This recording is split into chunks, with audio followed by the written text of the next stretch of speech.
새 언약과 복음 또 구원 또 성령을 따라 사는 것에 대해서 말씀을 쭉 전했습니다. 근데 결국 마지막의 종착역은 우리가 성령을 따라 살아가는 것인데 그 성령을 따라 어떻게 살아갈 것인가에 대한 그 구체적인 그 내용들을 제가 지지난주부터 쭉 지금 말씀을 하고 있습니다. 요한복음의 순서를 따라서 그 하나님의 말씀이 우리에게 무엇을 말씀하고 있고 또 열려져 있는가에 대해서 함께 나누기를 원합니다. 왕의 신하의 아들이 죽을 병이 들었어요. 도저히 살릴 방법이 없는데 이 왕의 신하가 예수님 찾아왔고 그분에게 사정해서 예수께서 말씀 한마디 하니까 그 왕의 신하의 아들이 죽어가고 있는 그 현장에서 살아난 이야기입니다. 참 우리 인간의 이성으로는 받아들이기도 어렵고 또 설명하기도 매우 어려운 이야기죠. 예수님께서 무슨 처방을 하신 것도 아니고 가서 손 한번 잡은 것도 아니고 아주 먼 곳에 있는 한 27km 이상 떨어진 곳에서 예수님께서 그냥 말씀했는데 이 아이의 죽을 병이 순식간에 깨끗하게 되었다는 말씀이에요. 사람들은 이런 일들이 가능하느냐라고 그 증거를 잡기 위해서 의학적으로 또 생물학적으로 여러 가지 접근을 시도해 보려고 하지만은 그런다고 해서 무슨 거기에 어떤 조그만 실마리도 잡을 수가 없고, 그래서 이제 이것은 초자연적인 어떤 현상이다 이렇게 말을 하죠. 본문에 나타난 내용은 두 번째 기적 사건이라고 기록을 하고 있습니다. 이런 내용들이 우리가 사실 그 성경을 쉽게 받아들일 수 없는 내용입니다. 또 이런 말씀을 잘못 받아들이면은 또 죽어 있는 사람이 가서 기도하면 나을 수 있다는 자기 믿음을 가지고 하는 분도 많이 계시고, 그러니까 우리는 이 성령께서 말씀하시는 의도가 무엇인지를 잘 듣는 것도 굉장히 중요하다는 것이죠.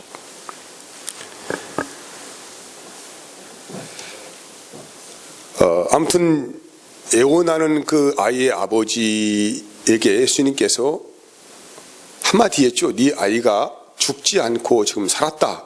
이 말씀은 한마디 했는데 그 짧은 순간에 그 아이의 왕의 신하, 아이의 아버지죠. 아이의 아버지 안에는 믿음이 생겼습니다.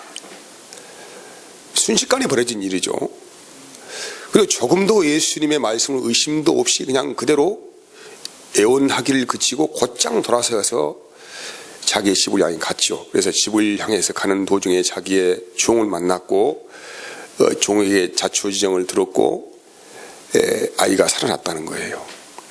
언제 살아났느냐라고 세세하게 물어보니까 예수님께서 네 아이가 살아났다는 이 말씀이 떨어지는 그 시간과 딱 일치하여서 그 아이가 그때부터 급속한 회복을 보였다는 것입니다.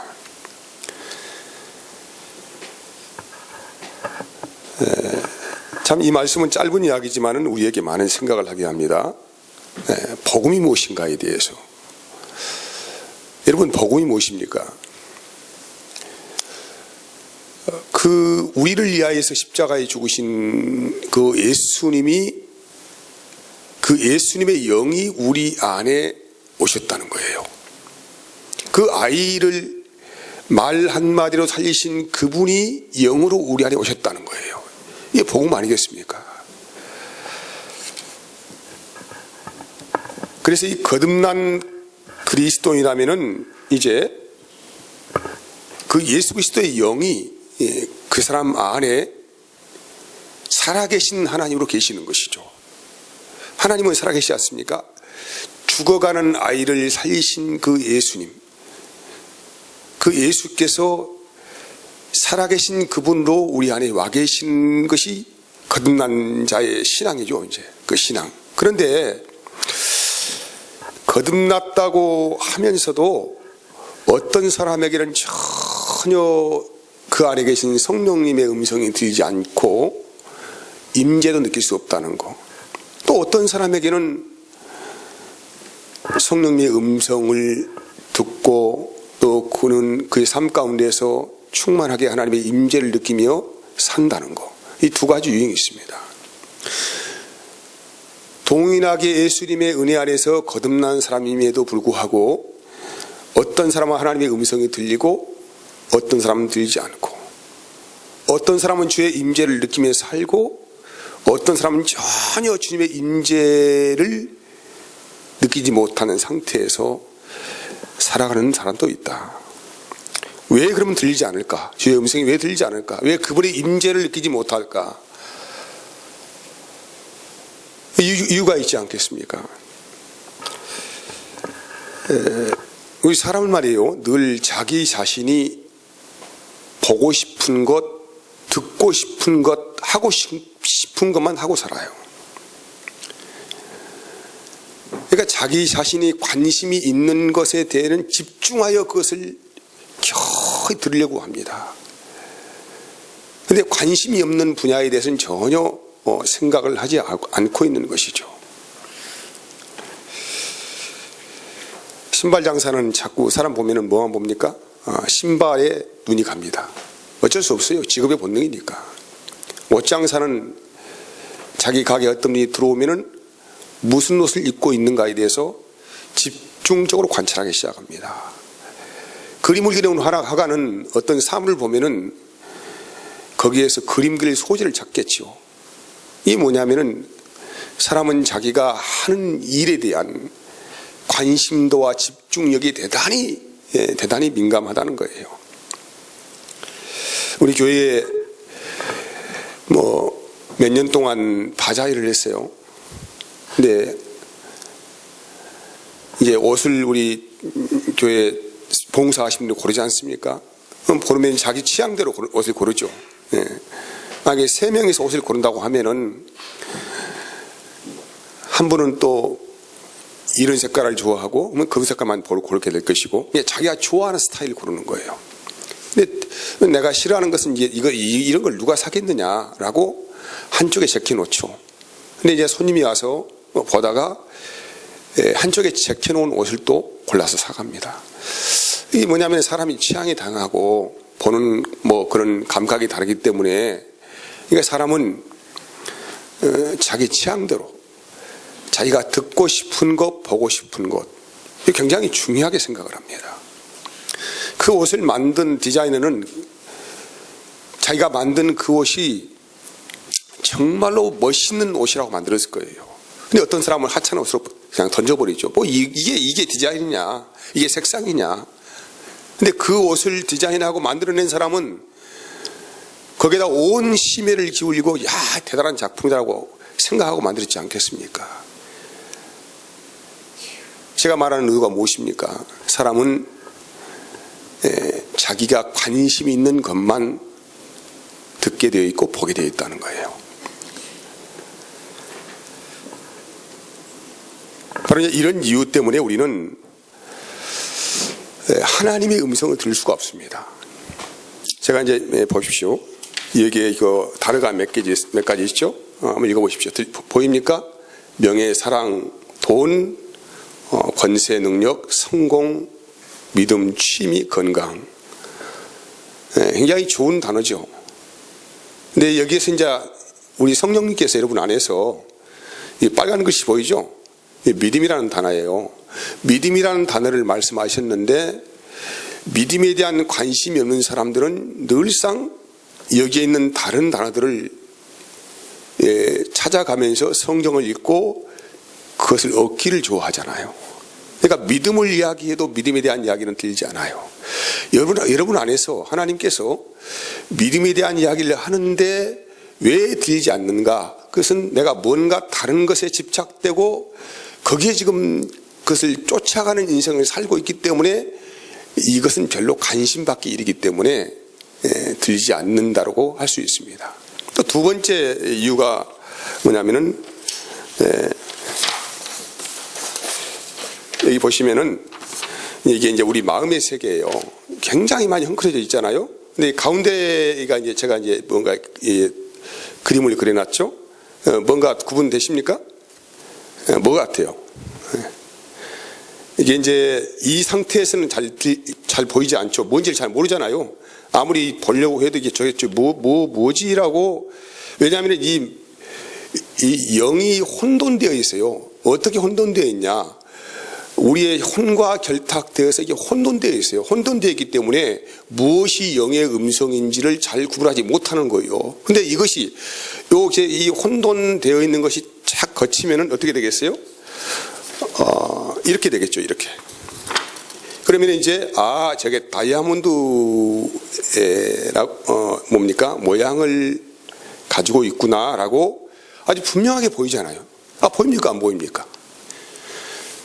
이 상태에서는 몰라요. 이 상태는 굉장히 혼잡되어 있기 때문에 뭐가 뭔지를 모르지만 이게 거치고 혼돈된 것이 거쳐버리면은 분명하고 뚜렷하게 무엇을 하나님께서 말씀하고 있는지를 듣게 되는 것이죠. 또 보게 되는 것이죠. 이와 같다는 걸 제가 설명을 하고 있습니다.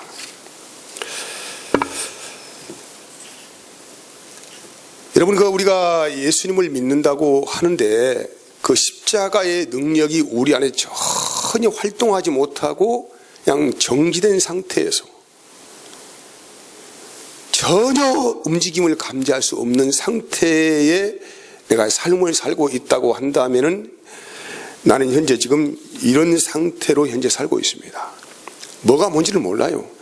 무엇이 주의 뜻인지, 무엇이 성령의 인도하심인지, 무엇이 하나님의 음성인지 전혀 가늠하지 못하고 그냥 혼돈된 아주 혼탁한 영을 가지고 살아가고 있는 상태다. 이렇게 말씀을 드릴 수가 있습니다.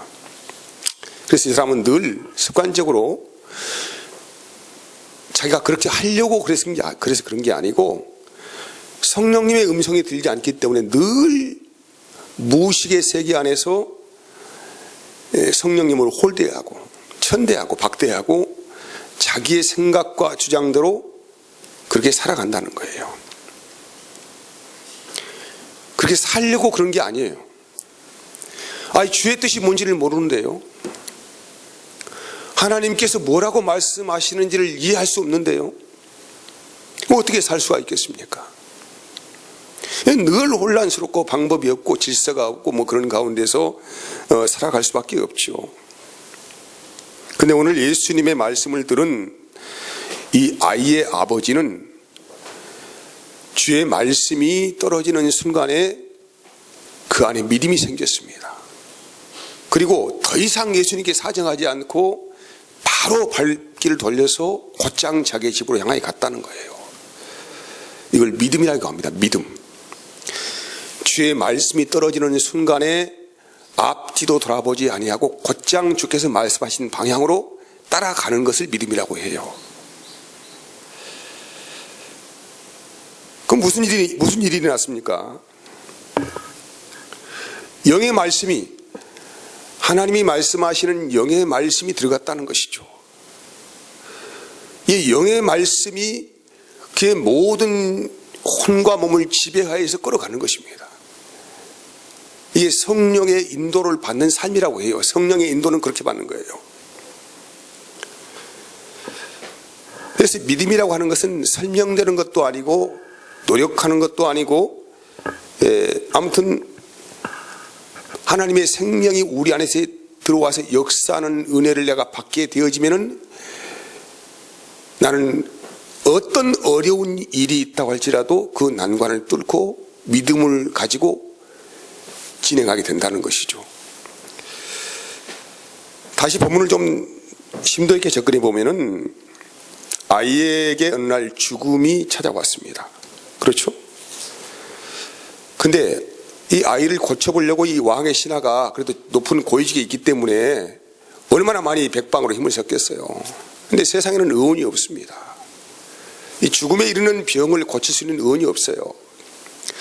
이 세상의 모든 세상은 이 죽음의 영의 권세 아래 다 들어가 있다는 것을 말씀하는 거예요. 왜냐하면 왕도 방법이었고 왕의 신하도 방법이었고 의원도 방법이었고 그냥 사랑하는 아들이 죽어가는 것을 그대로 보고만 볼 수밖에 없는 그런 상황이라는 것에 대해서 우리가 이해를 해야 합니다. 그런다 왕이 무슨 방법이 있겠습니까? 자기도 죽음을 어떻게 감당하지 못하는데. 아무튼 이 세상은 모든 것들이 죽음의 권세 아래에서 신음하고 있고 점점 시들어져서 죽어가고 있다. 그 말씀을 하는 것입니다.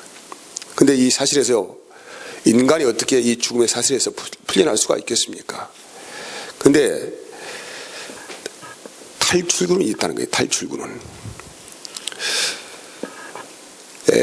왕의 신하가 말이에요. 아무튼 이 사람은 큰 벼슬을 가지고 있는 사람 아니겠습니까?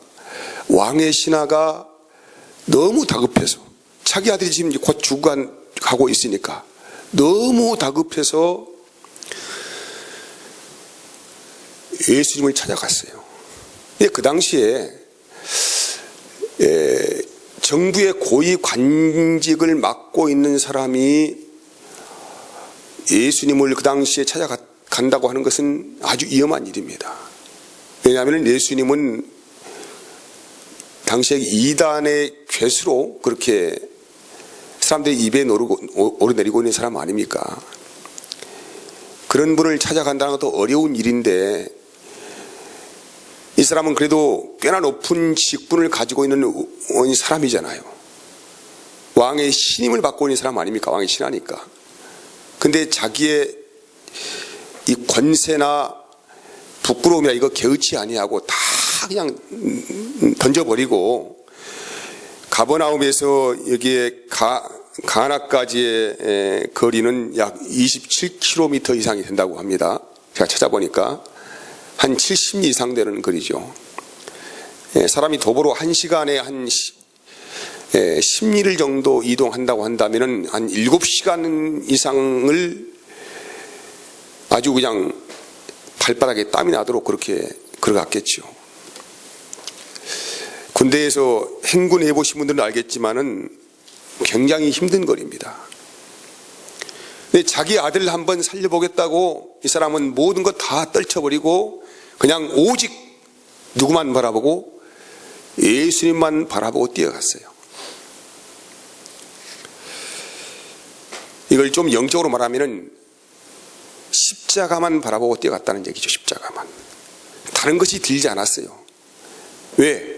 이 사망으로 죽어가는 이 자식을 살려보겠다는 이 마음 한 가지만 있었기 때문에 그래서 가서 예수님 바라에 무릎 꿇고 애원하면서 제발 우리 집 좀 같이 가달라고 예수님 좀 살달라고 애원했지 않겠습니까? 그래서 예수님께서 말씀하신 거예요. 살아났다 아이가. 대부분의 사람들은 어떻게 예수님을 믿어보려고 하냐면은 하나님의 살아계심을 좀 증거해보라고 하는 거 아니겠습니까? 하나님이 정말 계시다고 하면은 하나님의 증거를 보여달라. 여기 본문에서는 어떻게 말씀하는지 아세요? 48절입니까? 예수께서 이르시되 너희는 표적과 기사를 보지 못하면 도무지 믿지 아니하더라고 하는 거예요. 뭐 주님 내가 믿어볼 테니까 나 그 인정해 줄 테니까 뭔가 그럴 만한 증거를 내한테 보여주면 내가 믿겠다는 거예요. 대부분의 사람들이 믿어주는 것이죠. 근데 자기 인생의 죽음이 찾아온다는 것을 알고 있는 사람이죠. 자기 영혼이 죽어서 하나님을 볼 수 없다고 아는 사람들은 절박하죠. 심정이. 믿어주겠다가 아니죠. 애원하고 매달리는 것이죠. 모든 자기 것들 다 내려놓고 주 앞에 매달려서 그분의 말씀을 내가 듣겠습니다. 이런 마음을 가진다면은 주님의 음성이 들릴 것이다.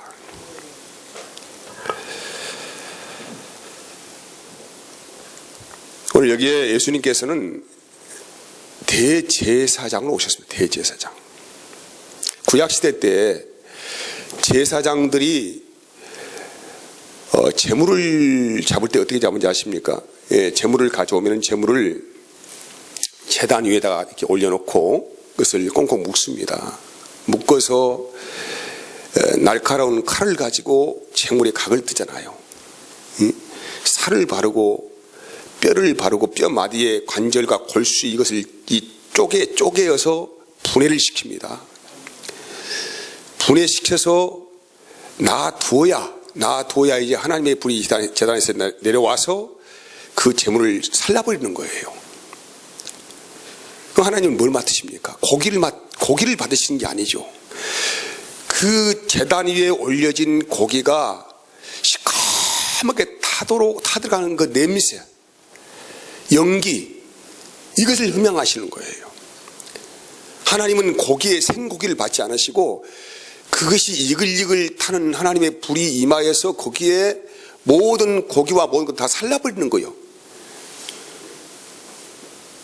이거 잘 각이 뜯어서 올려놓으면 그 안에 그냥 깊이 불이 들어가서 다 이걸 이글이글 해서 뼈마디까지 다 그냥 살라버리지 않습니까?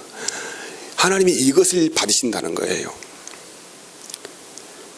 우리 예수님께서 오늘 대제사장이 되셔서 우리에게 오셨습니다. 그래서 그분이 날카로운 칼을 가지고 있죠. 무슨 칼입니까? 말씀의 검이에요, 이것이요. 십자가 위에 우리를 제단 위에 올려놓고 말씀의 검으로 우리의 혼을 분리시키고 영을 분리시키고 몸을 분리시키는 거예요, 이제. 이 말씀은 깊이 어디까지 들어갑니까? 영의 깊은 곳까지 들어가는 것이죠, 이제. 깊은 곳까지 들어가서 완전히 분해를 해냅니다. 어떻게? 그동안 이 몸과 혼과 영이 혼합되어서 뭐가 뭔지를 몰라. 인간이 죽은 상태라고 하는 것은 혼이 영을 점령했다는 것을 말씀하고 있는 거예요. 이 인간이 죽은 상태예요. 혼이 영을 완전히 덮어버렸어. 그래서 하나님의 음성이 들리지 않아요. 이걸 영이 죽은 사람이라고 이야기하는 거예요. 근데 하나님의 칼이 이 말씀의 검을 가지고 십자가 지단 위에 우리를 올려서 완전히 도려낸다니까. 도려내면은 비로소 혼은 혼대로 영은 영대로 몸은 몸대로 분리가 되는 거예요. 새로운 질서가 생긴다는 말이에요. 새로운 질서가. 그래서 히브리서 4장 12절에 13절까지는 이렇게 말씀하잖아요. 같이 봅시다.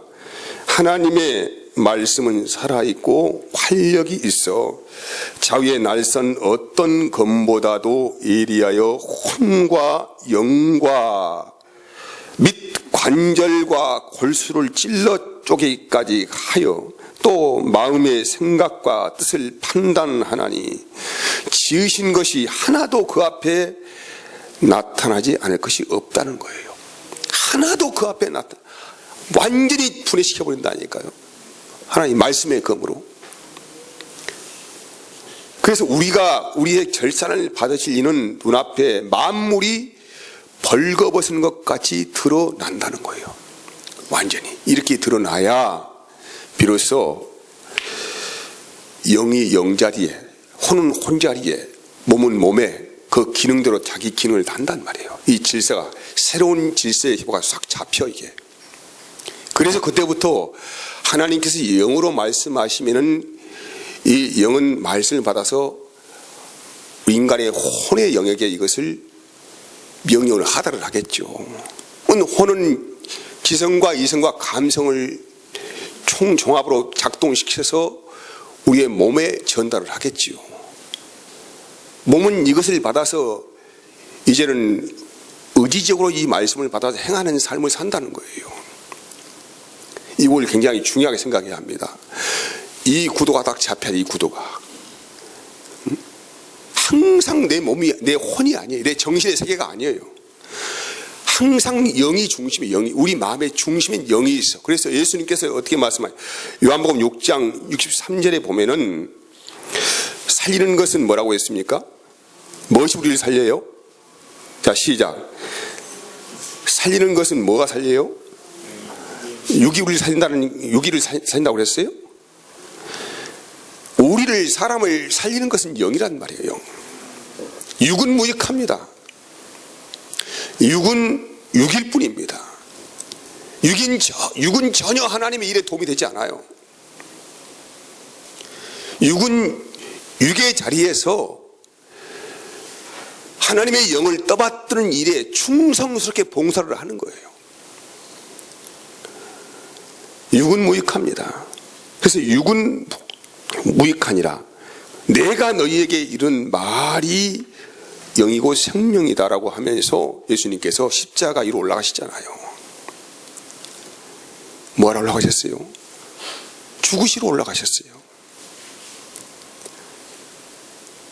몸은 예수님의 육신은 다 내어주셨습니다. 그리고 마지막 운명을 하시면서 내 영혼을 아버지께 부탁합니다.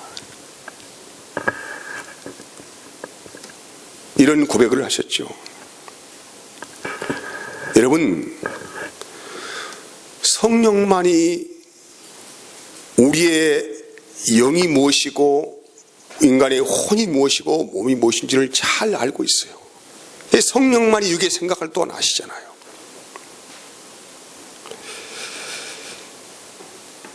근데 우리가 혼의 영역이 확장되어서 모든 것을 그렇게 생각을 하는 거예요. 말씀을 받을 때도 영의 말씀을 받는 게 아니라 믿음이 안 생기는 것이죠. 믿음이 작동하겠습니까? 이 이성으로 자꾸 발달하려고 하는데, 요놈이 주체가 돼가지고 이거 하나님의 말씀을 판단하려고 한단 말이에요. 자꾸 이게 이 혼이 지가 왕이에요. 지가 왕. 우리 자아가 왕되어 있단 말이에요. 자아가 왕되어 있어요. 얼마나 혼돈되겠습니까? 그 사람이 거듭났다고 하는데 항상 자기 자아가 왕이 돼가지고 모든 걸 끌어가고 통제하려고 하니까 몸도 거기에 순종하잖아요. 그래서 인간이 자기 사랑, 돈 사랑, 쾌락 사랑, 주님 사랑하지 않죠. 이렇게 우리가 되는 거예요. 머저리가 되는 것입니다.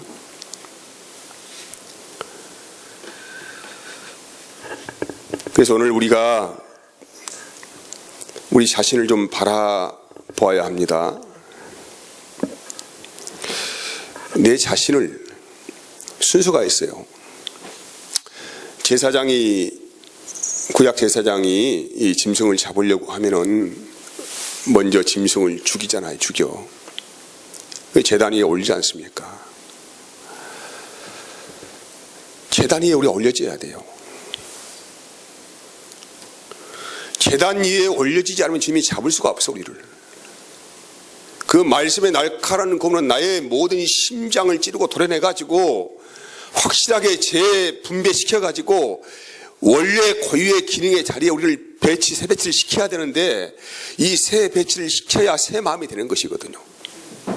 이렇게 되지 아니하고는 새 마음이 될 수가 없어요. 육신의 생각에 사로잡혀 살아가는데 새 마음을 살 수가 있겠습니까? 늘 자기 마음이죠. 그리고 우리가 첫 번째 우리의 중요한 게 뭐냐면은 우리 자신의 자아를 주님의 제단 위에 올려놓아야 됩니다. 그분이 마음대로 돌아갈 수 있도록, 마음대로 칼질하고 도려낼 수 있도록 내 자신을 완전히 넘겨줘야 돼요. 근데 우리는 그렇게 하지 않잖아요. 늘 배회하고 있어. 회상에서 배회하고 있어. 혹시라도 주님이 잡힐까 봐서. 응? 왜냐하면 우리가 세상을 너무 좋아하잖아요. 세상을 포기하고 주님께 가까이 가면은 우리가 그렇게 좋아하는 것들을 다 지금 이렇게 누릴 수가 없지 않습니까? 그러니까 늘상 가까이 가지 못하고 뱅병 왔다 갔다 돌기를 하면서 언제 한번 제 제단에 올라가 볼까 고민하고 있어요. 이제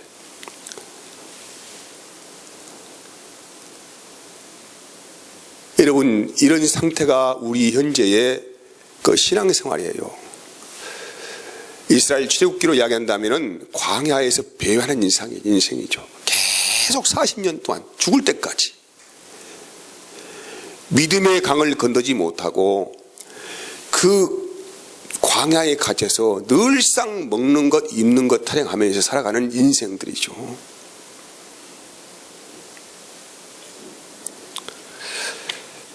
하지만 이렇게 버틴다고 우리가 얻는 것은 아무것도 없습니다.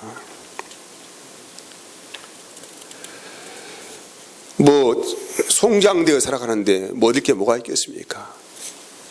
그리고 점점 우리의 영은 쇠퇴해 갑니다. 완전히 육신으로 굳어져 가는 거예요.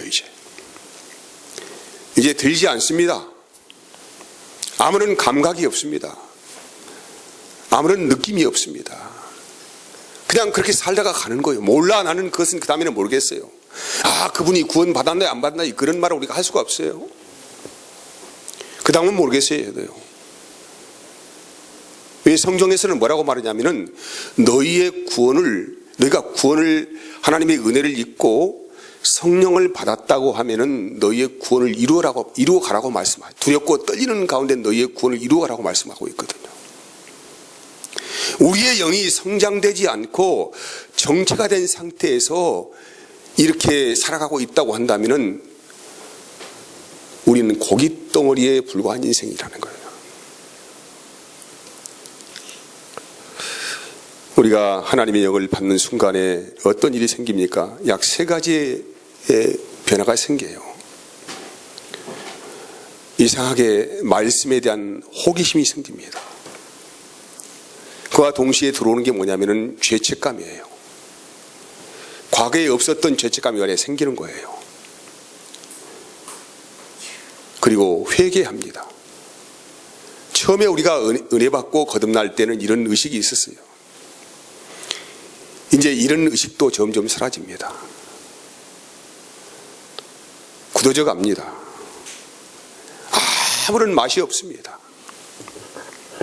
모든 은혜가 다 소멸되어 버리는 거예요. 일상생활 가운데 그냥 모든 사람들이 혼의 영역에 살아가는 것처럼 그거 즐기고 그거 기뻐하고 그런 것을 붙들고 씨름하고 살아가는 인생 가운데서 아무런 은혜가 거기에 그 사람한테 입혀지지 않습니다. 이게 뭐냐면은 이제 완전히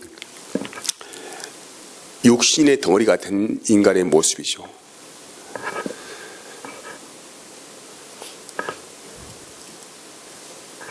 왜 이렇게 됐을까요? 가장 큰 문제는 분별력이 없기 때문에 그렇죠. 분별력.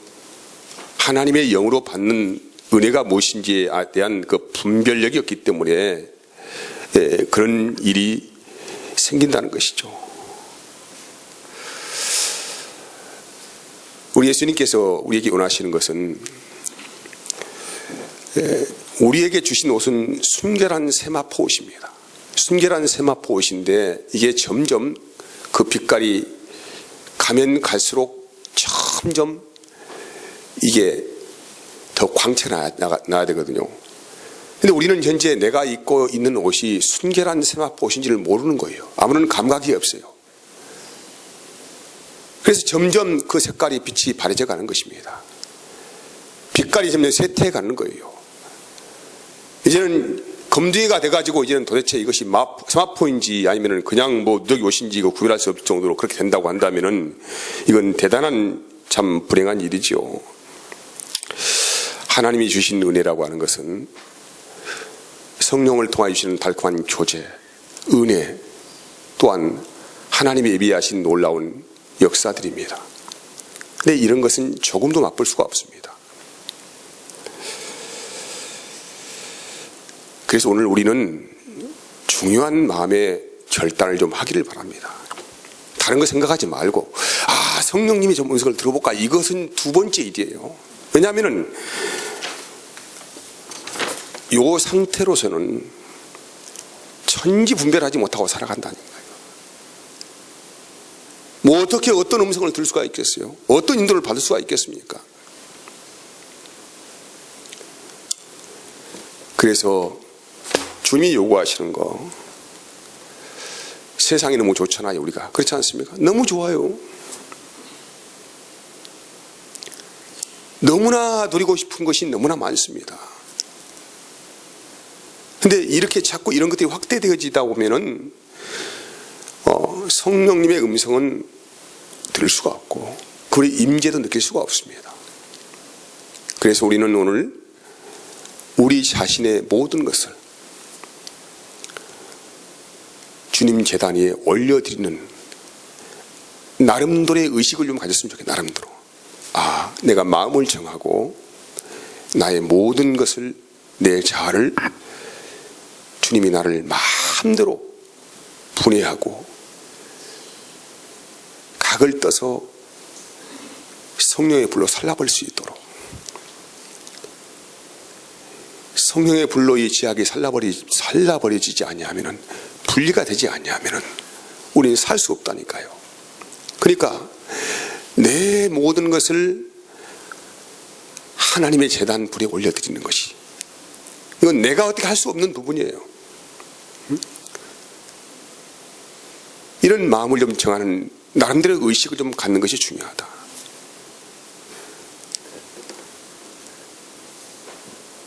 우리가 언제까지 이렇게 살 수는 없지 않습니까? 고리타분하고 맛도 없고 냉랭하고 혼돈스럽고 혼탁하고 아무것도 보이지 않고, 이게 뭐 신앙생활인지 뭔지 분별도 할 수도 없고, 그런 가운데에서 살아가는 우리 자신의 모습을 내가 현재 보고 있다고 한다면은, 오늘 하나님의 말씀을 마음으로 받아서 우리 의지로 결정하는 그런 은혜가 있기를 진심으로 축복을 합니다. 이게 먼저 잡히지 않냐고는 우리는 더 이상 말씀 받을 수 없어요. 무슨 뭐 하려고 말씀을 듣습니까? 그냥 조금은 내게 혼적인 쾌락을 느껴보겠다고, 야, 좋은 말씀이다, 아이고 참 좋은 말씀이네, 이 정도로의 은혜를 좀 받아보려고 하는 것입니까? 이것은 천저하게 혼적인 것입니다. 육신의 쾌락을 쫓는 삶이란 말이에요, 이게. 그러니까 이런 죽음의 영에서 더 이상 우리가 사경을 헤매지 말고, 오늘 여기에 왕의 신하가 영으로 말씀 받아서 곧장 앞도 뒤도 돌아보지 않고 더 이상 예수님께 애원하지 아니하고 믿음으로 달려갔던 것처럼, 그 믿음이 능력들이 자기 아들을 살렸던 것처럼, 그런 은혜가 오늘 우리 자신 안에 심령에 임하기를 진심으로 축복을 합니다. 제가 기도하겠습니다. 하나님 감사합니다. 은혜 주시고